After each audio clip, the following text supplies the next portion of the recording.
Had anyone ever seen a poor woman wake up married to the most feared CEO in the building, with no memory of saying yes, and realize that this single mistake could expose a hidden truth capable of destroying a billionaire empire?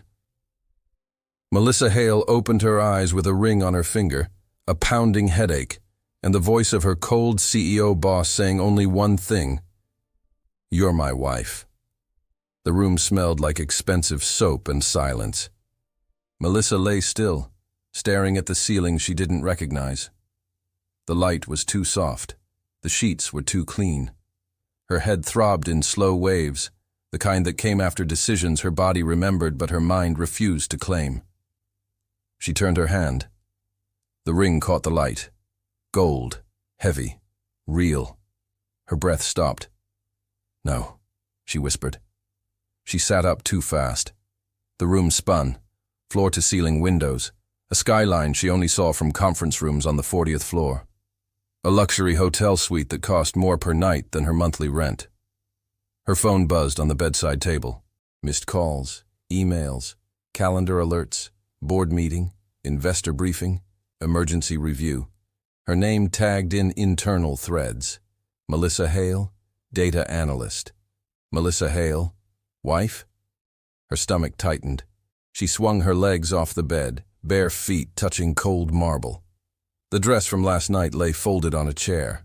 Not wrinkled, not careless, deliberate. That scared her more than the ring. She tried to remember. A company event, champagne, a joke she laughed too hard at. Daniel Brown's eyes on her across the room. Unreadable, controlled, sharp. The powerful man everyone feared. The rich man who never lost control.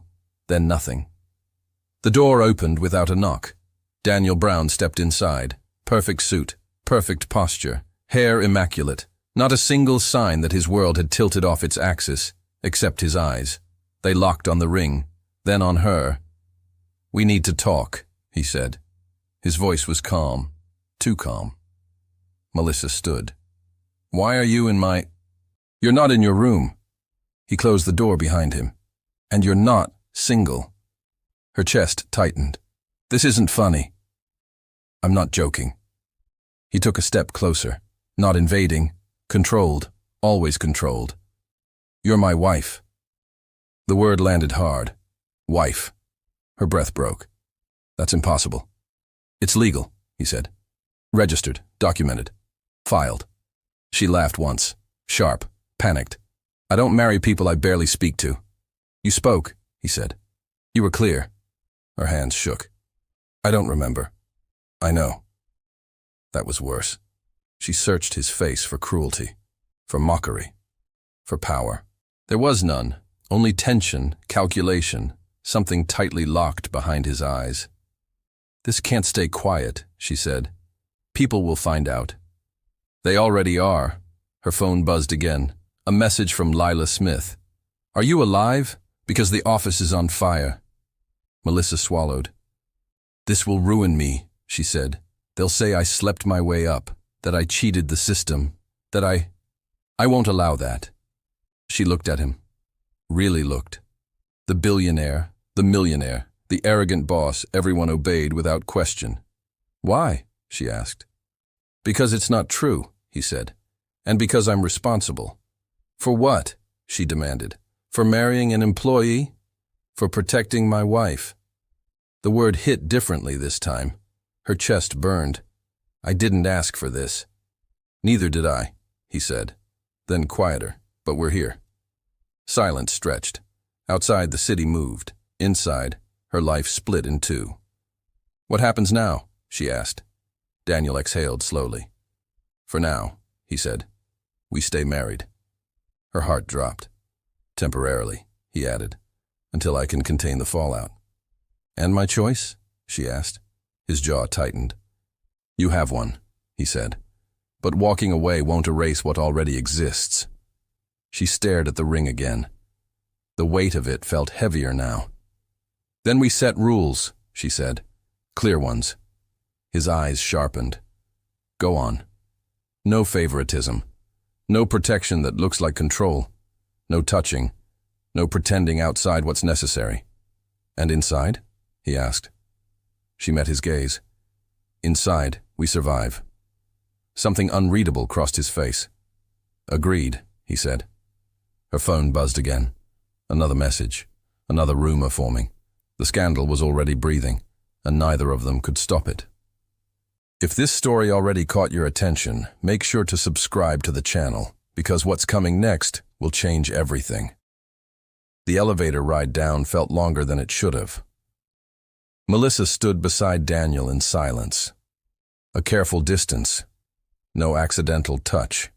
No shared glance. The mirrored walls reflected an image that didn't belong to her life. A poor woman in yesterday's dress next to a cold CEO whose presence bent rooms without effort. The doors opened. The office was already awake. Heads turned. Conversations dropped. Phones stilled mid-scroll. It had begun. Daniel stepped forward first.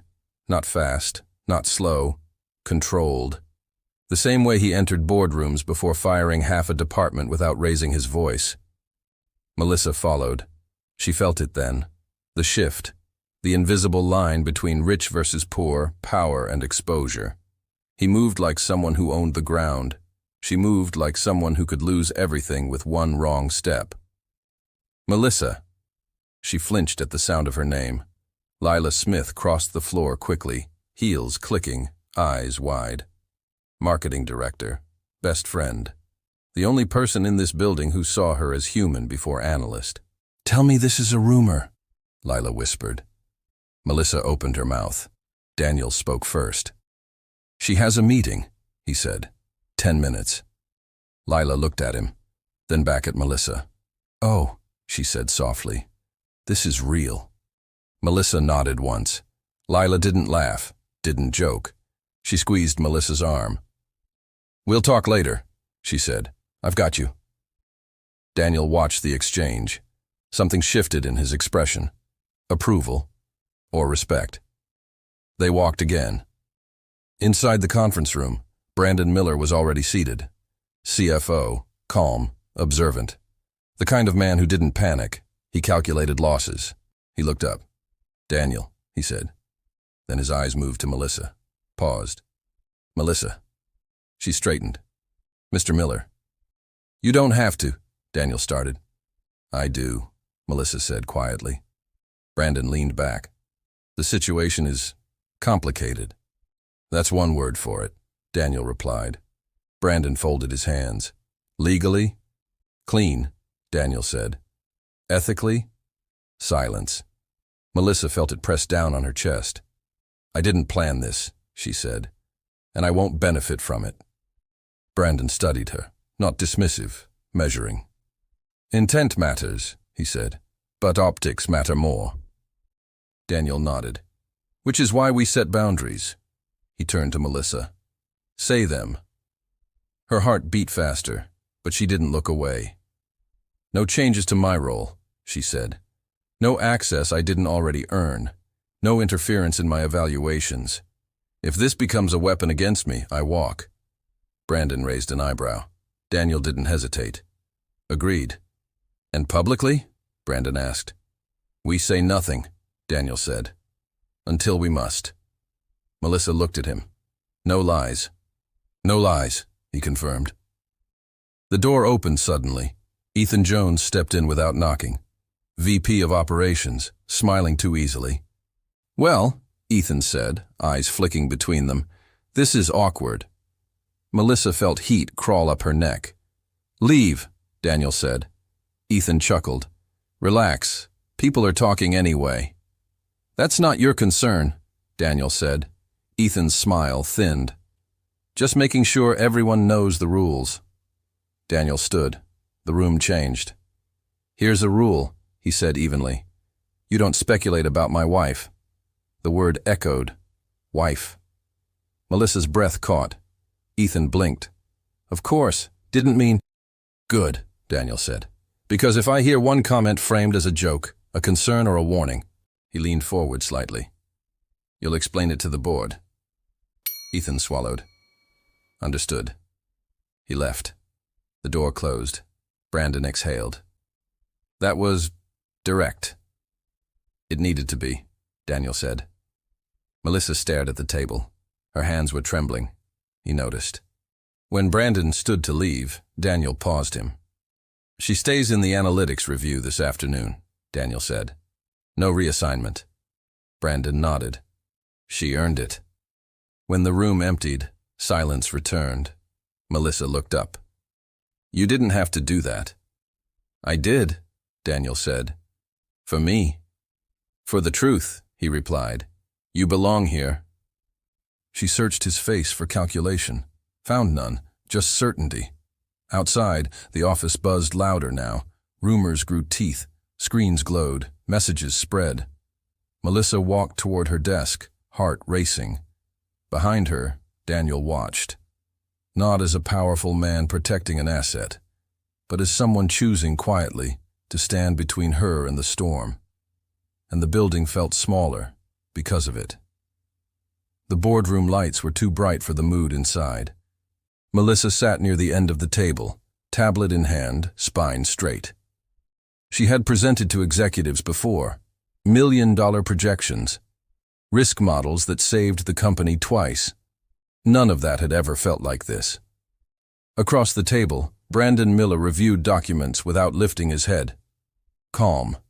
Neutral. The CFO who saw people as numbers only when they allowed themselves to be reduced. 2 seats down, Ethan Jones leaned back, arms crossed, wearing the faint smile of someone who enjoyed watching pressure build.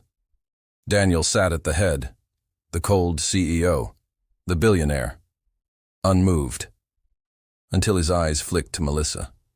Just once. The door closed, the room sealed. This meeting is confidential, Brandon said, for obvious reasons. Ethan chuckled softly. Hard to keep secrets when half the company saw the ring. Melissa felt it again. The heat. The quiet, humiliated feeling that crept in before logic could stop it. This isn't a trial, Brandon continued, but it is a risk assessment. A marriage is not a hostile takeover, Daniel said. Ethan smirked. Depends how it started. Daniel turned to him, slowly. Explain. Ethan shrugged. Employees marry executives all the time. It just usually comes with promotions. Melissa's fingers tightened around the tablet. That won't happen, Daniel said. And if people think it already has? Ethan pressed. Daniel didn't raise his voice. Then they'll be wrong. Brandon finally looked up. Perception creates value, or destroys it. Melissa spoke before she could stop herself. I don't want protection, she said. I want fairness. All eyes turned to her. Brandon studied her. Fairness is rare at this level. Then make it visible, she replied. Silence followed. Daniel leaned back. She stays in her role. Her work continues to be evaluated blindly. Any accusation of favoritism is investigated, publicly, if needed. Ethan raised an eyebrow. That's generous. It's necessary, Daniel said. And if anyone uses this situation to undermine her credibility, I will treat it as sabotage. The word landed hard. Ethan shifted. That seems extreme. So is turning a woman into a rumor, Daniel replied. Melissa's throat tightened. Brandon closed the file. We'll monitor. But understand this. He looked at Melissa now, not unkindly. You will be watched more closely than anyone else in this building. I already am, she said. Ethan smiled. Welcome to the luxury life. The meeting ended without resolution, only tension. In the hallway, whispers followed her. Eyes lingered. Screens dimmed when she passed. She reached her desk and sat, pulse racing. Her phone buzzed. Lila. Ignore them. You belong there. Melissa stared at the message, then at the reflection of the ring in her dark screen. She felt exposed, mistreated without a single word being spoken, ignored and seen at the same time. A shadow fell across her desk. Daniel stood there. Walk with me, he said. She hesitated. People will talk. They already are. They moved down the corridor together. Inside his office, the door closed softly. "This won't get easier," he said. "They'll test you." "Why let it happen?" she asked. "Why not end it now?" He looked out the window. The city stretched below. Controlled chaos. "Because ending it won't undo it," he said. "And because walking away would confirm every assumption they're making about you." She crossed her arms. "So, I'm collateral." "No," he said sharply. He turned. "You're the reason I'm not letting this become a spectacle." Her breath caught. "You think I don't see the social gap?" he continued. "The way they look at you. Like you crossed a line you weren't supposed to." She swallowed. "I didn't." "I know," he said. "That's why this matters." Silence settled between them, then softer. "I won't let them erase you." Her eyes burned. She nodded once. "Then don't disappear when it gets ugly." "I won't," he said. She believed him. Outside, the building hummed with judgment and speculation. Inside, something fragile took shape. Not love, not yet, but alliance. And that, Melissa knew, was dangerous in its own way. Daniel's apartment didn't feel like a place where people lived. It felt like a place where decisions were made. Glass, steel, clean lines. A skyline framed like a painting that never changed. Everything was controlled, intentional, untouched by chaos. Melissa stepped inside slowly. Luxury surrounded her, but it didn't impress her. It intimidated her. "This is temporary," Daniel said, closing the door behind them, "until things stabilize." She nodded. "I assumed." He placed his keys on the counter, removed his jacket, loosened his tie. Small movements that revealed a different version of him. Quieter, less armored. "You can take the guest room," he said. "It's already prepared." She looked at him. "Already?" He met her gaze. "I planned for contingencies." A pause. "Of course you do," she said. They moved through the space together, still learning its dimensions. Their steps echoed lightly against the floor. At times they were too close. At times deliberately not. The guest room was warm, softer than the rest of the apartment. Someone had thought about comfort here. "Thank you," she said.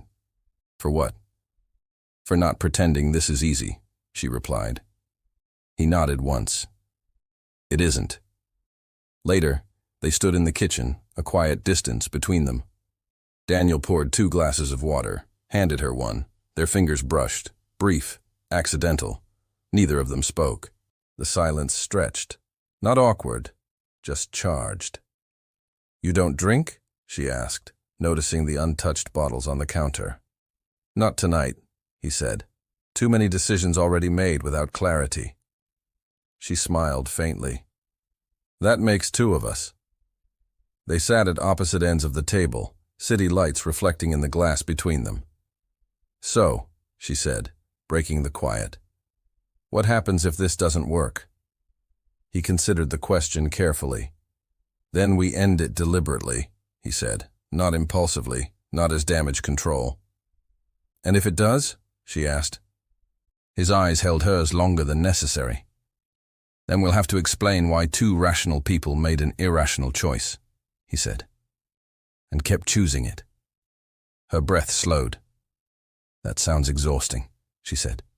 "It is," he replied, "but not pointless." Silence returned, heavier now. She stood. "I should unpack." "Yes," he said. Then after a beat, "Melissa?" She turned. "If at any point this feels like too much," he said, voice lower, more honest, "say the word. I won't trap you in a mistake." Something in her chest softened. "I won't disappear," she said, "if that's what you're asking." He nodded. "It is." They moved toward their separate rooms. At her door, Melissa paused, looked back. Daniel stood in the hallway, hands in his pockets, posture composed but eyes alert. Watching, not possessive, aware. "Good night," she said. "Good night," he replied. The door closed. Melissa leaned against it, exhaling slowly. Across the apartment, Daniel stood still for a long moment, longer than he needed to. Two controlled lives, one shared space, and a silence thick with everything they weren't ready to name yet. Morning arrived without ceremony. Melissa woke to the muted hum of the city and the unfamiliar quiet of someone else's home. For a brief second, she forgot where she was. Then the ceiling came into focus. Clean, modern, not hers. Reality followed. She dressed quickly, choosing neutral colors, armor that passed as professionalism. In the kitchen, Daniel was already there. Coffee brewed, laptop open, jacket still off. "You didn't sleep," she said. "I did," he replied. "Just not long." She poured herself coffee.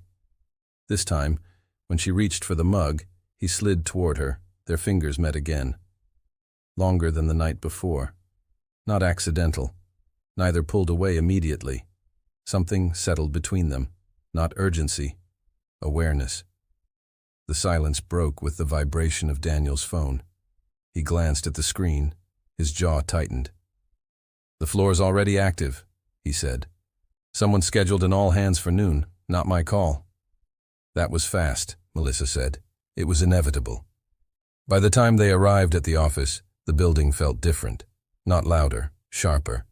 People smiled too quickly. Conversations paused mid-sentence. Eyes tracked them as they walked, not together, but clearly aligned. At the elevators, Ethan Jones stood waiting. "Well," he said lightly, "good morning to the most talked-about couple in the building." Melissa felt the word hit first. Couple. Daniel didn't slow down. "This isn't the place," he said. Ethan smiled wider. "Every place is the place when transparency is at stake." "And yet," Daniel replied, "you still don't know when to stop." The elevator doors opened. Inside, the space was tight. Too tight. Ethan leaned casually against the wall. "People are confused. They want clarity, especially about how this affects her job," Daniel finished. "Yes," Ethan said. "Exactly." Melissa spoke before Daniel could. "My job hasn't changed," she said evenly. "If you have concerns about my performance, you're welcome to raise them formally." Ethan looked at her, surprised, then amused. "Relax," he said. "I'm just saying perception matters." Daniel turned fully toward him. "Perception becomes injustice when it's weaponized," he said. "Choose your words carefully."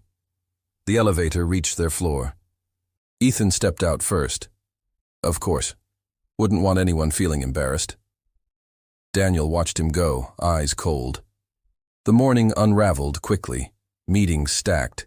Emails multiplied. Melissa presented data twice, her voice steady even as she felt the weight of being watched more closely than ever. At noon, the all-hands meeting filled the auditorium. Daniel stood at the front. Melissa sat among her team. Separate. Visible. "This company doesn't run on rumors," Daniel said. "It runs on results."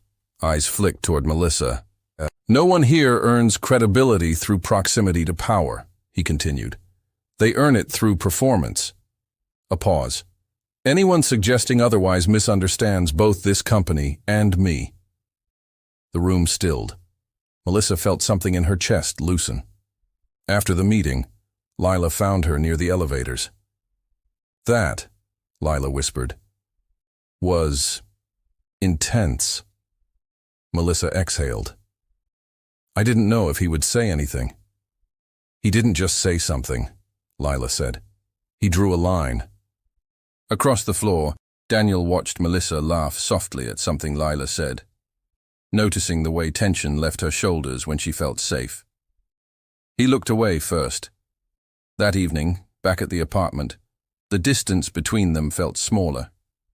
Not physically, emotionally. Dinner arrived untouched for several minutes. "They crossed a line today," Melissa said finally. "Yes," Daniel replied, "and they'll do it again."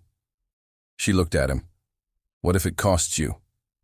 His gaze held hers, steady, unflinching, Then that's the price, he said. I won't build success by letting someone else be mistreated for my convenience. The honesty in his voice landed harder than any gesture. She nodded slowly. I didn't expect you to fight that publicly. I didn't expect to need to, he replied. But here we are. Their eyes held. This time, neither looked away. The apartment felt smaller now, warmer, charged with things no longer theoretical. Lines had been crossed. Others would follow. And both of them knew the next one wouldn't be accidental. The dinner plates were cleared, but neither of them moved. The city outside Daniel's apartment glowed with the quiet confidence of money and momentum. From that height, everything looked distant, controlled, predictable. Melissa rested her elbows lightly on the table. Your place feels like a boardroom that learned how to cook. Daniel almost smiled. Efficiency scales, he said. Comfort usually doesn't. She studied him. The cold CEO persona was still there, intact, but it didn't fully reach his eyes tonight. Does it ever get lonely? She asked. The question landed clean. No accusation, no sympathy. He paused longer than usual. Yes, he said. That surprised her. She didn't interrupt. When you're a billionaire, he continued, people assume you chose isolation. They don't consider that it's often the cost of control. She leaned back slightly. You control everything. I try, he said. That's not the same thing. Silence followed. Not uncomfortable, expectant. You weren't always like this, she said. It wasn't a question. Daniel looked at her now. Really looked. My father died when I was 23, he said. Suddenly, publicly, the company almost collapsed. She felt the shift immediately. This wasn't small talk anymore. I learned fast, he continued. Control meant survival. Vulnerability meant loss. And love? She asked quietly. His jaw tightened. Love meant leverage, he said. That explained more than he realized. She nodded slowly. So you became the powerful man no one could touch. Yes. And now? She asked. He exhaled. Now I wake up married to the one person in this building who never tried to use me.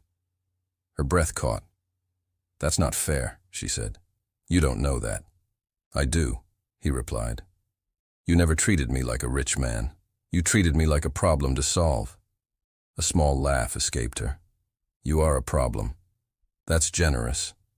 They shared a look, softer than before, warmer. She stood and walked to the window, arms folded. You realize what this looks like, right? A billionaire romance? He said dryly. She turned. A CEO romance that everyone assumes is fake, strategic, convenient. And you? He asked. What do you assume? She replied. He didn't answer immediately. I assume, he said slowly, that this is becoming something I didn't plan for. Her pulse quickened. That scares you, she said. Yes. Good, she replied. It scares me too. That honesty shifted the air. He joined her by the window, not touching, close enough to feel the heat of proximity. You could walk away, he said. People would understand. She shook her head.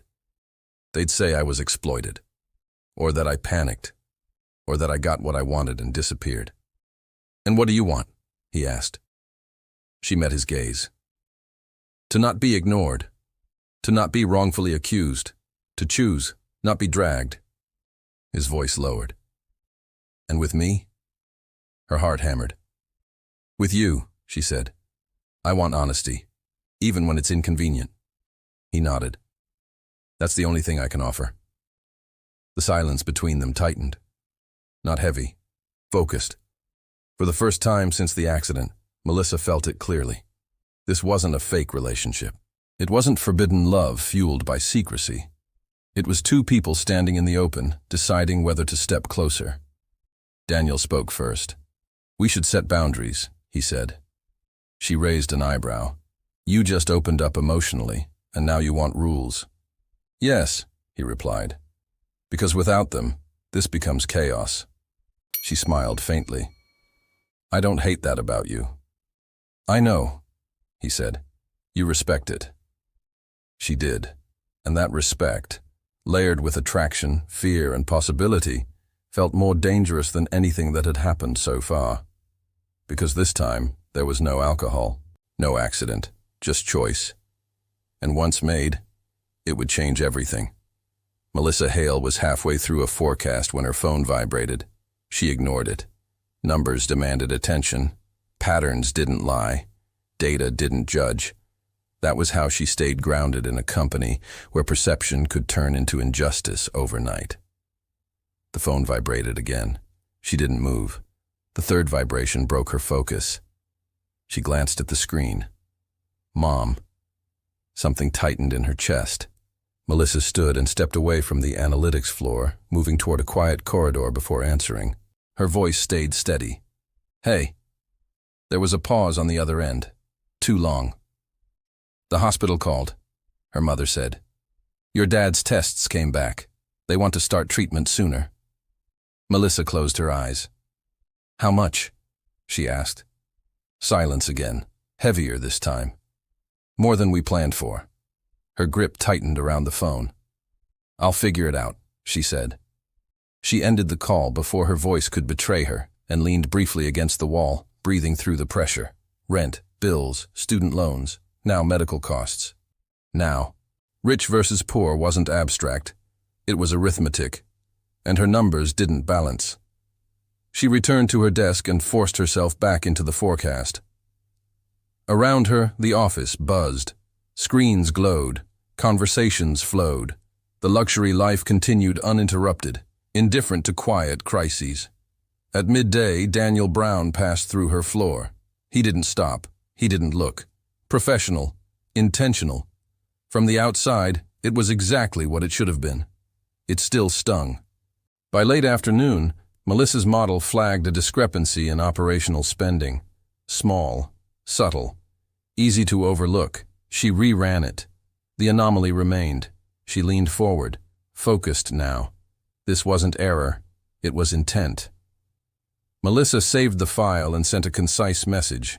Anomaly detected in Q3 ops projections. Recommend review. No explanation. No speculation. Just data. An hour later, Daniel appeared at her desk. Walk with me, he said. She followed. Inside his office, the door closed. You were right, Daniel said. Costs are being shifted. Her posture straightened. So it's deliberate? Yes. They stood across from each other, the air sharpened now with something more dangerous than rumor. This stays contained, he said. For now. She nodded. Of course. He studied her more closely then. You're distracted, he said. That's not like you. Melissa hesitated. I'm fine, she said. He didn't accept it. Melissa, Daniel said evenly, you don't lose precision unless something's wrong. She looked away. My father is sick, she said finally. They want to start treatment immediately. The words landed heavily in the quiet room. Daniel didn't interrupt, didn't rush to solve. How serious? He asked. Serious enough to be expensive, she replied. He processed that quickly. I can help, he said. She turned sharply. No. I didn't say how. It doesn't matter, she replied. I won't become a poor woman married to a millionaire who solves everything with money. He took a step closer. Not invading. Controlled. You're not a project, he said. And this isn't charity. It would feel like it, she said. And then every rumor becomes real. His jaw tightened. I won't let you be exploited, he said, by this company or by circumstance. And I won't be owned by your resources, she replied. The tension between them sharpened. This wasn't about money. It was about dignity. They stood there, neither yielding. Finally, Daniel spoke. Then let me help in ways that don't cross your line, he said. Time, flexibility, protection of your role. Melissa considered that. Slowly, She nodded. That I can accept. Outside the office, the day continued as if nothing had shifted. Inside, two conflicts had fully formed. One corporate, one personal, both dangerous, and both already demanding a cost neither of them had planned to pay. Melissa left the office later than usual. The building was quieter now, screens dimmed, voices lowered. The kind of calm that only came after pressure had already done its damage. She rode the elevator alone, replaying the day in fragments. Her father's voice on the phone, the numbers that didn't lie, Daniel's offer, firm, contained, respectful. At the apartment, the lights were already on. Daniel was there before her, jacket off, sleeves rolled up. He stood at the kitchen counter, focused on his phone, jaw tight in concentration. The powerful man in private mode looked different, less polished, more human. She paused at the door for a second longer than necessary. He looked up. Long day. Yes, she said. For everyone. Dinner was simple, quiet, no forced conversation, just the shared understanding that both were carrying weight. Halfway through the meal, Melissa broke the silence. I ran the numbers again, she said. The anomaly isn't random. Daniel's attention sharpened immediately. You're sure? Yes. Someone's hiding something. He nodded. That confirms my suspicion. She watched him closely. The cold CEO mask slipped only slightly, but enough for her to see the tension underneath. This could get ugly, she said. It already is, he replied. Later they stood in the living room, documents open on the table. They worked side by side, not touching, not distant. Close enough to feel presence, heat, intention. At one point Daniel leaned over to look at her screen. Their shoulders brushed. Neither moved away. The contact was brief, but it changed the air. Awareness sharpened, breathing slowed. Melissa felt it, that pull. Not reckless, not sudden, controlled, but unmistakable. She straightened first. We should be careful, she said. Daniel didn't deny it. I know. But he didn't step back either. They returned to the work, though focus came slower now. Every movement carried weight. Every pause felt louder. You don't act like someone who enjoys power, she said after a while. I don't, he replied. I endure it. She looked at him. Why? Because if I don't, he said, someone worse will. That answer stayed with her. It explained why he fought publicly, why he drew lines, why he didn't retreat when things became uncomfortable. This wasn't a fake relationship built on convenience. It was becoming a power couple forged under pressure. When the clock passed midnight, Melissa closed her laptop. We should sleep, she said. Daniel nodded. Yes. They stood there for a moment longer than necessary. He looked at her, not as a billionaire, not as a rich man measuring risk, as a man weighing choice. Tomorrow won't be easier, he said. I know, she replied, but I won't be abandoned. He held her gaze. No. That word carried weight. She turned toward her room. Behind her, Daniel remained still, watching the space she left behind, not crossing it, yet, because both of them could feel it now. The distance between them wasn't empty. It was charged, and it wouldn't stay untouched for long. If you're feeling this connection and rooting for them, subscribe to the channel so you don't miss the others' emotional stories like this. The office was quieter after hours. Most floors were dark. A few lights remained on like stubborn stars refusing to leave the sky. Melissa's team had gone home. The analytics floor finally exhaled. She was still there. Data filled her screen, but her attention drifted. The anomaly in operations kept resurfacing, sharp and unresolved. Numbers made sense. People didn't. The glass walls reflected her own posture, composed, alert, tired. A shadow crossed the doorway. Daniel stood there, jacket off, tie loosened. The cold CEO at the end of a long day looked less untouchable, and more human. "You're still here," he said. "So are you," Melissa replied, saving her file. He stepped inside and closed the door. Not rushed, not secretive, just deliberate. "I reviewed your model again," he said. "You're right. Someone is moving money to create pressure." "On you," she said. "Yes," he replied, "and indirectly on you." She turned to face him fully. "Then this stops being theoretical." "It already has," he said. They stood a few feet apart, close enough to feel the tension, far enough to pretend control.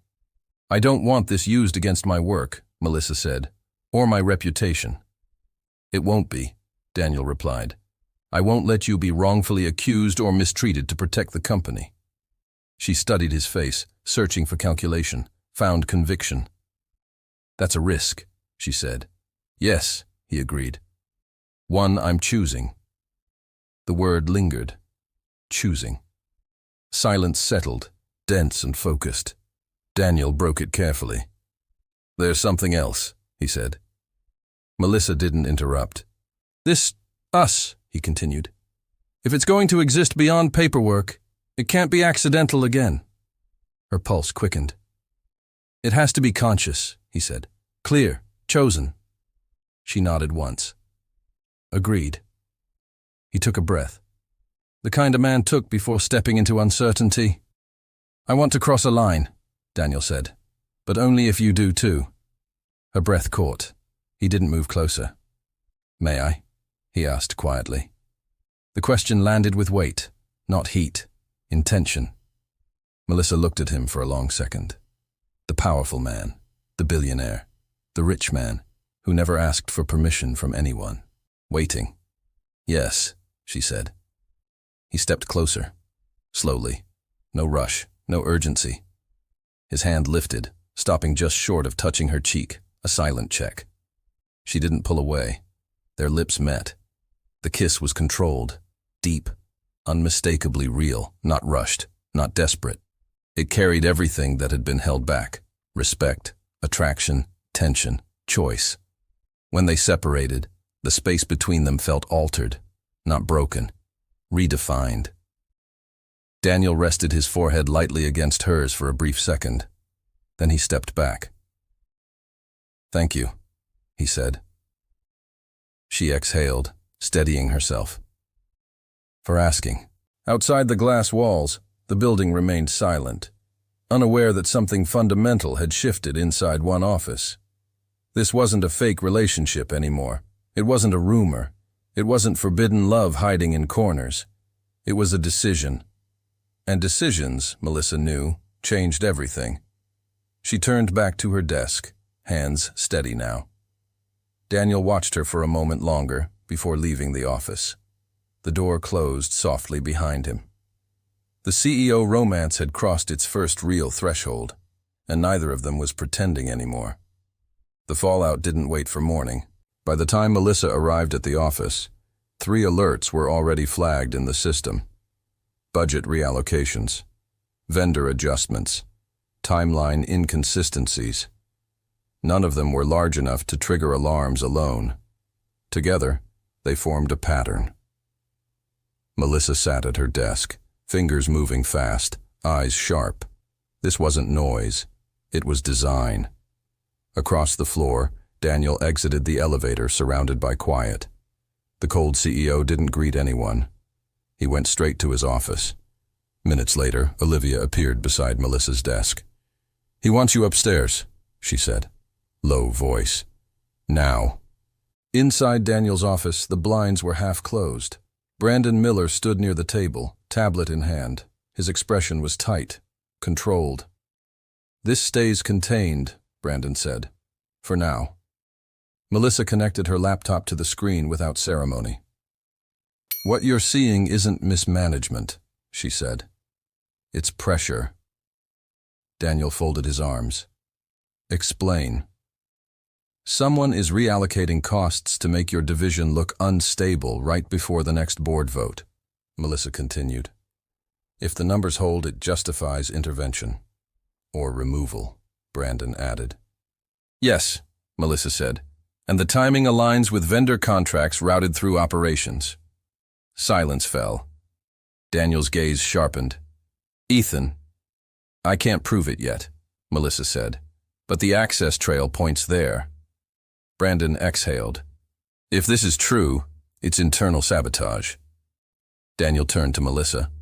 How long before you can confirm? Hours, she said. Not days. That fast? Brandon asked. She nodded. He assumed no one would look this deep. Daniel's jaw tightened. He underestimated you. Melissa didn't respond. She focused on the data. By midday, the office buzzed again. Rumors shifted direction. Whispers grew sharper. Someone had leaked that operations might be under review. Ethan Jones noticed. He approached Melissa's desk with practiced ease. Busy morning, he said lightly. Heard you've been digging into numbers that aren't yours. Melissa met his gaze calmly. All numbers are mine when they affect company stability. Ethan smiled. Careful. Curiosity can look like ambition. And ambition, Melissa replied, can look like cheated forecasts. The smile slipped for half a second. That was enough. By late afternoon, Daniel called an emergency review with Brandon. Doors closed. Phones silenced. On the screen, Melissa's model ran clean. Too clean. There, she said, pointing. This vendor reroute happened 3 times. Same signature, same timing. It's intentional. Brandon nodded slowly. This isn't sloppy. Daniel straightened. It's a setup. Yes, Melissa said. And it needed a distraction. Silence pressed in. The marriage, Brandon said quietly. The realization settled. Someone had used the CEO romance to create noise while quietly destabilizing the core. Daniel's voice dropped. He thought this would weaken me. And isolate her, Brandon added. Daniel looked at Melissa. Not as a billionaire, not as a powerful man calculating risk, as someone who had let another person stand in the line of fire. I won't let this touch you, he said. Melissa held his gaze. Then let's end it properly. Outside, the office lights burned late into the evening. Inside, the hidden truth surfaced. This wasn't just corporate politics. It wasn't gossip. It was a calculated move in a rich versus poor power game. And the people who started it had no idea what they had just awakened. Because this time, Daniel Brown wasn't reacting. He was preparing. And Melissa Hale was no longer just surviving the storm. She was about to expose it. The shift didn't happen loudly. It happened in rooms where decisions were made. Melissa's calendar changed overnight. Strategy sessions, cross-department reviews. Meetings that had once been closed now included her name, formally, visibly, not as an exception, as a necessity. She entered the executive conference room carrying nothing but her tablet and her composure. Heads turned, not with curiosity anymore, but with recalibration. Across the table, Daniel watched the room before he watched her. The CEO didn't introduce her. He didn't justify her presence. He simply said, Melissa will walk us through the exposure. She did. Numbers spoke. Patterns aligned. The hidden truth unfolded without drama. Vendor routes, timelines, pressure points. Every attempt to destabilize the company traced back to intent, not error. When she finished, silence followed. Then Brandon Miller nodded. That explains the volatility. A director leaned forward. You're saying operations created this? Melissa didn't flinch. I'm saying the data shows deliberate manipulation. Eyes shifted, calculations recalibrated. Daniel spoke then.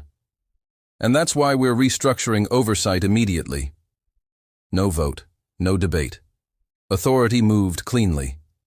After the meeting, whispers followed them down the hallway, but they sounded different now. Lower, more cautious. They were being watched together, not touching, not performing, aligned. Lila Smith caught up to Melissa near the elevators, eyes bright. You just walked into that room like you owned it. Melissa exhaled. I was terrified. Lila grinned. You hid it well. Across the floor, Ethan Jones stood frozen in conversation, watching them. His smile was gone. For the first time, he looked uncertain. That evening, the board released a neutral memo. No names, no accusations. Just a statement of internal review and operational realignment. The narrative shifted. Rumors lost momentum. Back at the apartment, silence greeted them again. But it felt different now. Less charged, more grounded. Daniel removed his jacket and placed it carefully on the chair. They see it now. They see results, Melissa replied. That's all they respect. He looked at her. They respect you. The words landed softly but stayed. She met his gaze. You didn't protect me. No, he said. I stood beside you. That distinction mattered. They sat across from each other at the table, city lights framing the space between them. For the first time since the unexpected twist began, the pressure eased just enough to breathe. This changes things, Melissa said. Yes, Daniel agreed. For them. And for us?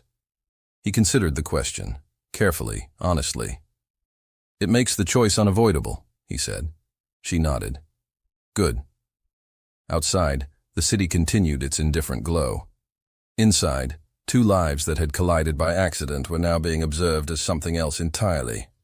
Not a scandal, not a rumor, not a fake relationship, a power couple in motion, and the people who tried to break them were starting to realize they had miscalculated. The email went out at 8:07 a.m., short, formal, neutral in tone, mandatory executive review, attendance required. Melissa felt it before she understood it. The floor was quieter than usual. Conversation stopped when she passed. Eyes dropped, or lingered too long. Something had shifted again. Inside the conference room, the atmosphere was tight. Brandon Miller sat near the center. Two board members joined remotely, faces framed by screens. Legal counsel was present. That alone told her everything.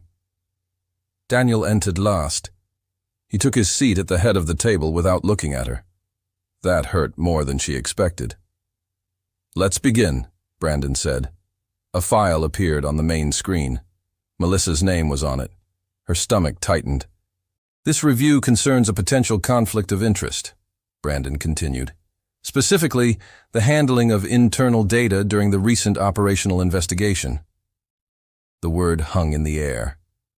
Conflict. Melissa's breath slowed. She kept her posture steady. Ethan Jones spoke next, measured, calm, too calm. Given the CEO romance, he said, it's reasonable to ask whether access influenced analysis. There it was. The room didn't react. That was worse. Melissa looked around. Faces she had worked beside for years now watched her like she was evidence. This analysis was mine, she said. Every data point is logged, auditable. Ethan nodded. No one is questioning your competence. The lie was clean. But perception matters, he added. And perception suggests that she manipulated data? Daniel cut in. The room froze. Ethan turned toward him. I didn't say that. You implied it, Daniel replied. His voice was even, controlled, dangerous. Brandon raised a hand. Let's stay procedural. Melissa felt heat rise behind her eyes. This was it. The moment where reputation cracked. She stood. I didn't ask to be married to the billionaire who runs this company, she said.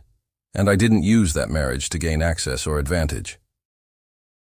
Her voice didn't shake.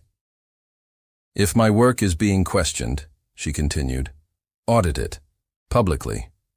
But don't dress suspicion up as policy. One of the board members shifted uncomfortably on screen. Ethan smiled faintly. You're emotional. That word landed like a slap. Humiliated. Wrongfully accused. Stripped of credibility with one adjective. Daniel stood. The movement was immediate, commanding. No, he said. She's responding to injustice. He turned toward the room. This accusation ends now. Brandon frowned. Daniel, you allowed this meeting to frame her as a liability, Daniel continued. You allowed her integrity to be questioned without evidence. Silence followed. She flagged internal sabotage, Daniel said. She protected this company when others were busy hiding behind optics. Ethan leaned forward. You're defending your wife. Daniel didn't look at him. I'm defending the truth, he said. And if anyone here believes Melissa Hale manipulated data, they are accusing the wrong person. He turned to the screen. The data trail leads to operations, he said. And to deliberate cost shifting approved without disclosure. The room stiffened. That information hasn't been verified, Brandon said carefully. It has, Daniel replied. By legal, by audit, and by me. Melissa's breath caught. Ethan's color drained. This meeting is over, Daniel said. Effective immediately. No one argued. As people stood and filed out, Melissa remained seated. Her hands trembled now that the room had released her. Daniel stopped beside her chair. He didn't touch her, but his voice lowered. I told you I wouldn't let them erase you. Her vision blurred. Outside the glass walls, the office resumed its movement. Phones rang. Screens lit up. Inside, Melissa stayed still, chest tight, eyes burning. This was the cost. Being seen, being chosen, being attacked for standing where she wasn't supposed to stand. Daniel waited until she stood on her own. They walked out together, not hiding, not retreating, because the room had turned, and everyone knew it. Before the truth finally comes out, don't forget to subscribe, because the ending of this story is exactly what makes it worth watching until the last second. The boardroom filled faster than expected. Legal, audit. Brandon Miller at the center, 2 board members on screen. Operations seated to the left. Ethan Jones arrived last. He smiled like someone who believed timing still favored him. Melissa stood near the screen, tablet connected, posture steady. Daniel took his place at the head of the table. The cold CEO was back on the surface, but something beneath it had changed. Proceed, Daniel said. Melissa didn't hesitate. The first slide appeared. Vendor routes, dates, authorizations, clean. 3 reallocations, she said. Same signature, same timing, same intent. Ethan leaned back. Correlation isn't proof. Melissa tapped once. The next slide loaded. Access logs, she continued. Approved after hours. Rerouted through operations. Masked as routine. Brandon's eyes narrowed. That approval code belongs to the VP of operations, Melissa finished. Silence fell. Ethan's smile thinned. This is a CEO romance problem dressed up as math. Daniel didn't look at him. Say it again, Daniel said calmly. Ethan shrugged. Everyone knows proximity creates influence. Daniel turned then, slowly. Influence is earned, he said. What you did was cheated accounting. Melissa advanced the slide. Pressure modeling, she said. Designed to destabilize leadership ahead of the vote. One of the board members leaned closer to the camera. You used the marriage as cover. Yes, Melissa said, as noise. Ethan stood. This is a setup. Daniel rose with him. The room shifted. Sit down, Daniel said. You're finished. Legal spoke. We've verified the trail. Audit followed. It's conclusive. Brandon closed his folder. Effective immediately, Ethan Jones is removed from operations pending termination. Ethan's face drained. This is injustice, he snapped. Daniel's voice stayed even. No, this is accountability. Ethan looked around for support, found none. As security approached, he turned once more to Melissa. You think you won? Melissa met his gaze. I think the truth did. He was escorted out. The room exhaled. Daniel didn't sit. For the record, he said. Melissa Hale acted independently, ethically, and decisively. Any suggestion otherwise was wrongfully accused and ends today. He looked at Brandon. Put it in writing. Brandon nodded. Daniel turned, briefly, to Melissa. The look wasn't public affection. It was alignment, pride. When the meeting ended, the hallway filled with movement. Whispers followed them, but they sounded different now. Careful, respectful. Lila Smith caught Melissa's arm. "You were unreal," Melissa breathed out. "I was terrified." Lila smiled. "You hit it." At the end of the corridor, Daniel waited. He didn't touch her. He didn't need to. They walked together, not as a scandal, not as a fake relationship, as a power couple forged in daylight. Outside the glass, the company recalibrated. Inside, something else settled. Justice, external, had landed. What remained was the harder part. Choice. The city was quieter where Daniel took her. No glass towers, no boardrooms, no observers. Just a restaurant tucked away from the main streets, warm lights spilling onto the sidewalk, the kind of place chosen deliberately, not to impress, but to breathe. They sat across from each other. No laptops, no phones, no interruptions. For the first time in days, silence didn't feel like pressure. It felt like permission. "You didn't have to do that," Melissa said, breaking it softly. "In there." Daniel looked at her. Really looked at her. "I did," he replied. "And I would again." She studied his face. The cold CEO edges softened now, the armor loosened in places she hadn't seen before. "That cost you," she said. "Yes." "No hesitation?" she asked. He shook his head.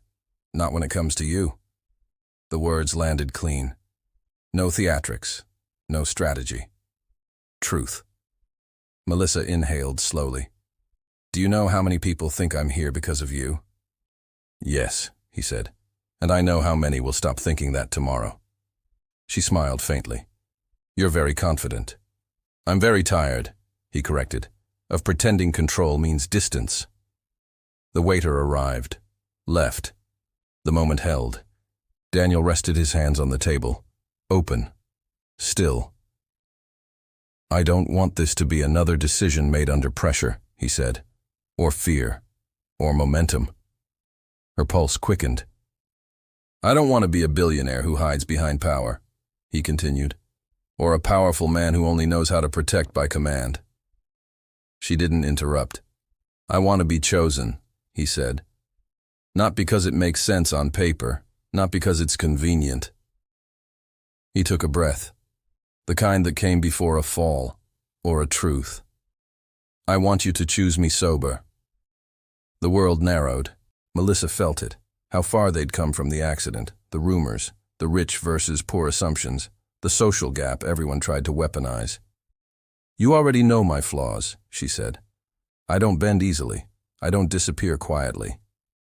"I know," he said. "That's why this scares me." She leaned forward slightly.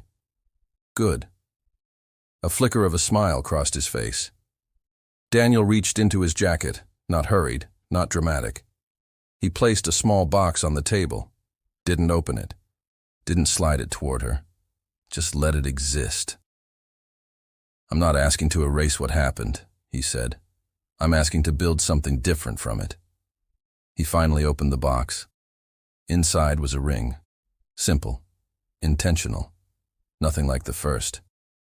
"This time," Daniel said, voice steady but bare, "I'm asking you, Melissa Hale, to marry me because you want to, because you see me, and because you're willing to keep choosing me when it's not easy." The restaurant disappeared. There was no audience, no applause waiting, just a man who had everything and was risking the one thing that still scared him. Choice. Melissa didn't answer immediately. She stood. Daniel followed, uncertain now in a way no boardroom had ever made him. She stepped closer. Close enough to feel his breath, his nerves. She cupped his face gently. "This," she said quietly, "is the first time I remember everything." His breath hitched. "I don't want a fake relationship," she continued, "or a headline, or a billionaire romance people talk about like a myth." She smiled, eyes bright. "I want a life where we argue, choose again, fail sometimes, and still come back to the table." She took the ring from the box. "Yes," she said. "I choose you." Daniel closed his eyes for a brief second.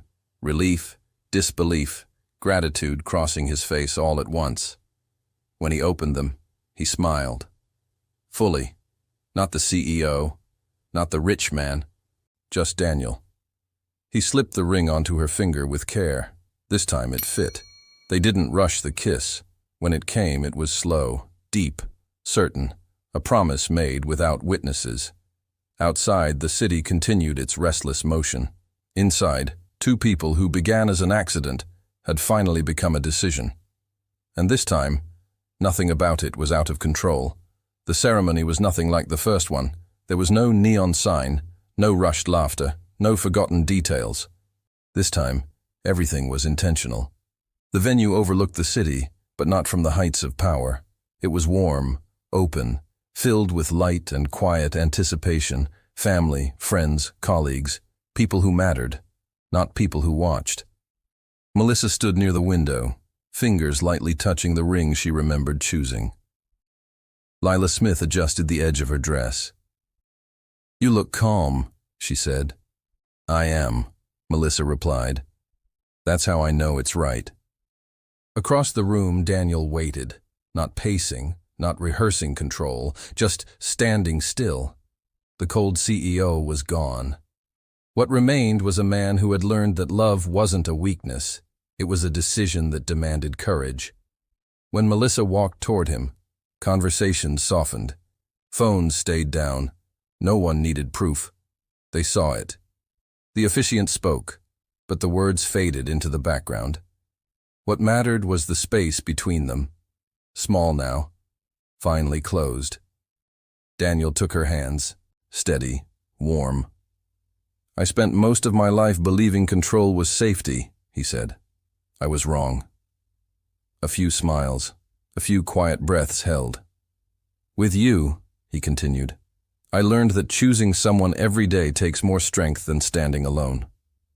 Melissa felt her chest tighten, not with fear, but with recognition. "I was taught to survive," she said, "to prove I deserved space in rooms that weren't built for me." A few colleagues lowered their gaze, not in shame, understanding. "With you," she said, looking at Daniel, "I don't have to fight to be seen. I'm chosen." Daniel's voice softened. "And I choose you, not as my wife by accident, but as my partner, at work, in life, in everything that comes after."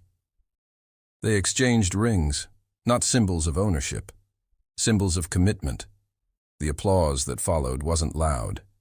It was full.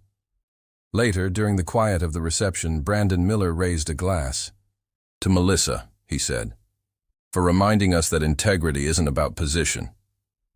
"And to Daniel," Callie added, smiling, "for finally learning how to sit still." Laughter moved easily through the room. At the edge of the balcony, Melissa and Daniel stood together, hands intertwined.